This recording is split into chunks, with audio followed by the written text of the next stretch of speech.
할렐루야. 오늘은 시편 11편 말씀 함께 은혜를 나누겠습니다. 오늘은 믿음의 사람과 하나님을 온전히 믿지 못하는 사람이 위기를 만났을 때 어떻게 다른 반응을 보이는가, 그 말씀을 보게 될 것입니다. 오늘 시편 1편 말씀에 보니까 다윗은 평소에 하던 대로 여호와 하나님께 피합니다. 1편 말씀을 같이 한번 보겠습니다.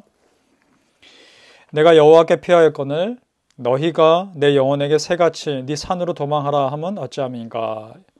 자, 다윗은 여호와 하나님께 피합니다. 그러나 사람들은 저 산으로 빨리 도망가라 라고 말합니다. 어떤 위기였는지는 모르겠습니다.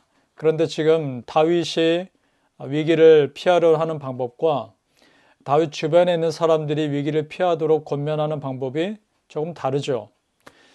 자, 팔레스타인 지방에는 산에 동굴들이 많이 있었습니다. 그래서 산에 가서 동굴에 피할 수 있는 곳들이 많이 있었는데요. 다윗이 사울 왕의 죽음의 위협을 피해 갈 때도 동굴에 피한 적이 있었죠. 지금 이 말씀은요, 위기에 처했을 때 그 위기를 모면하기 위해서 내가 할 수 있는 어떤 방법을 취하는 것이 잘못됐다는 것을 말하는 게 아닙니다. 산으로 도망가는 것이 잘못됐다는 것을 말하는 것이 아니라 진정 어려움을 만나고 위기를 만났을 때 먼저 어떤 마음가짐을 가지느냐가 중요하냐를 말하고 있는 겁니다. 지금 다윗은 먼저 하나님께 피하는 것이 순서라는 겁니다. 자, 위기를 만나서 다윗의 상황에서 위기를 만나서 산으로 도망가는 건 맞죠? 그래야 하겠죠. 하지만 다윗은 그 전에 먼저 하나님께 자기의 상황을 고백하며 도움을 요청하겠다는 겁니다. 그것이 순서라는 것이죠. 자, 이런 걸 보면서 이런 생각이 듭니다. 세상 사람들이 보기에 당연하게 여기고 또 합리적인 방법인 것 같아도요, 여러분, 그것이 하나님 도와주지 않으면 아무 소용없는 겁니다. 그래서 믿음의 사람의 눈으로 보면 그것이 어리석은 방법일 수도 있는 겁니다. 반대로요, 세상 사람들이 보기엔 어리석고 바보 같아 보이는 방법이라 할지라도요, 하나님 도와주시면 그것을 믿음의 사람의 눈으로 보면 참 지혜로운 방법일 수도 있다는 겁니다. 굉장히 다르죠. 접근하는 것이 다릅니다. 자, 예를 들어서요, 사무엘 시대 때 이스라엘 백성들이 미스바에 모여서 하나님 앞에 집회를 엽니다. 그 소식을 듣고서 이스라엘의 원수 블레셋 족속이 쳐들어오게 되죠. 자, 이 상황 가운데 이스라엘 백성들이 선택한 방법은 먼저 하나님께 기도하는 것이었습니다. 사무엘상에 보면 이렇게 되어 있습니다. 사무엘상 7장 7절부터 9절 말씀입니다. 이스라엘 자손이 미스바에 모였다 함을 블레셋 사람들이 듣고 그들의 방백들이 이스라엘을 치러 올라온지라. 이스라엘 자손이 사무엘에게 이르되 당신은 우리를 위하여 우리 하나님 여호와께 쉬지 말고 부르짖어 우리를 블레셋 사람들의 손에서 구원하시게 하소서. 자, 여러분, 적군이 쳐들어옵니다. 그러면 가장 먼저 나가 싸워야죠. 그러나 그 전에 선택한 것이 있다는 겁니다. 뭡니까? 하나님 앞에 부르짖는 겁니다. 자, 사무엘 선지자도 그들의 말을 듣고 기도합니다. 사무엘이 이스라엘을 위하여 여호와께 부르짖음에 여호와께서 응답하셨더라. 어떻게 응답하셨나요?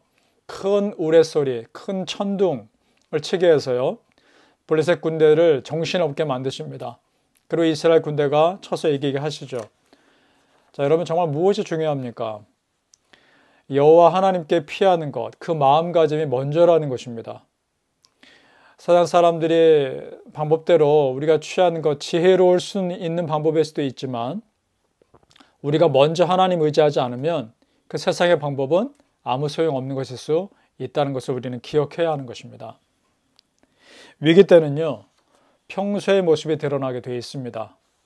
평소에 기도했느냐, 평소에 얼마나 하나님께 매달리며 말씀 가운데 의지하는 삶을 살았느냐에 따라서 위기 때 그 사람이 어떻게 반응하느냐가 드러나게 되어 있습니다. 왜냐? 위기 때는요, 어떤 준비를 할 상황을 가질 수 없기 때문에 평소에 했던 대로 드러나게 될 수밖에 없습니다. 따라서 여러분, 지금 내가 평안하다 생각될 때, 아무 문제 없다 생각될 그때에 기도하셔야 되고 그때의 말씀의 사람이 되셔야 하는 겁니다. 그래야 위기 때 그 말씀과 기도의 은혜가 흘러나오게 돼 있는 것입니다. 우리 성도님들 그런 믿음의 사람 될 수 있기를 축복합니다. 평소에 하나님께 기도하시면서 물어보시고 어떻게 하면 말씀대로 살 것인가 훈련하시고, 맞습니다. 그것은 훈련입니다. 평소의 훈련이 위기 때 나를 더 든든하게 붙들어 주는 것입니다. 그런 믿음의 삶 사시기를 예수님의 이름으로 축복합니다. 또 오늘 다윗이 이토록 여호와 하나님을 확실하게 의지하는 이유는 4절을 통해 알 수 있습니다. 우리 4절을 같이 한번 읽어보겠습니다. 여호와께서는 그의 성전에 계시고 여호와의 보좌는 하늘에 있으며. 자, 여호와께서는 그의 성전에 계시고 그의 보좌는 하늘에 있으며 라고 말씀하고 있습니다. 자, 무슨 말인가요? 하나님께서 계셔야 할 통치자의 자리에 여전히 계신다는 겁니다. 이 세상이 아무리 급변하게 돌아가고 정신없이 나를 휘몰아 쳐도 여호와 하나님의 주권 아래 다 있다는 것입니다. 나는 내 삶을 컨트롤할 수 없지만 여전히 그 모든 것들은 긴 안목에서 보면 하나님의 컨트롤 속에 있다는 겁니다. 믿으십니까? 그 하나님이 나의 하나님이심을 고백하고 있는 겁니다. 그렇다면 여호와 하나님을 붙잡는 것이 그런 상황 가운데 내가 흔들리지 않을 수 있는 힘이 되는 것이고 기도할 수 있는 근거가 되는 것인 줄로 믿습니다. 하나님께서 다스리지 못하는 삶의 영역이 어디 있겠습니까? 하나님은 모든 걸 다 다스리고 계시고 하나님 손 안에 있죠. 그것을 믿으면 두려울 것이 없는 것입니다. 믿으십니까? 이사야의 예를 하나 들어보겠습니다. 이사야가 태어났을 때 왕이 우시야 왕이었습니다. 이사야가 자라서 선지자의 역할을 할 때도 여전히 그때의 왕은 우시야였습니다. 그러니까 이사야에게 왕은 우시야라고 하는 한 사람뿐이었던 거죠. 그런데 그 우시야 왕이 죽습니다. 그러니까 이사야는 생각하기에 이제 이 나라는 망하는 것인가 이렇게 생각하며 불안해할 그때에 하나님께서 이사야에게 환상을 보여주십니다. 어떤 환상이냐? 이사야 6장 1절 말씀입니다. 우시야 왕이 죽던 해에 내가 본즉 주께서 높이 들린 보좌에 앉으셨는데 그 옷자락은 성전에 가득하였고. 어떻습니까? 오늘 4절 말씀과 너무나 비슷하지 않습니까? 세상 왕은 죽고 세상은 지금 정신없이 움직여도 여전히 하나님은 당신의 그 왕의 자리에 앉아 계시는 것입니다. 그 하나님이 여러분의 왕이십니다. 믿으십니까? 그 하나님이 내 삶을 다스리시는 통치자이십니다. 그 하나님의 주권 아래에 우리의 삶이 있는 것입니다. 얼마나 감사하고 힘이 됩니까? 여러분, 여러분의 진정한 왕은 누구십니까? 여러분의 아버지 하나님 아니시겠습니까?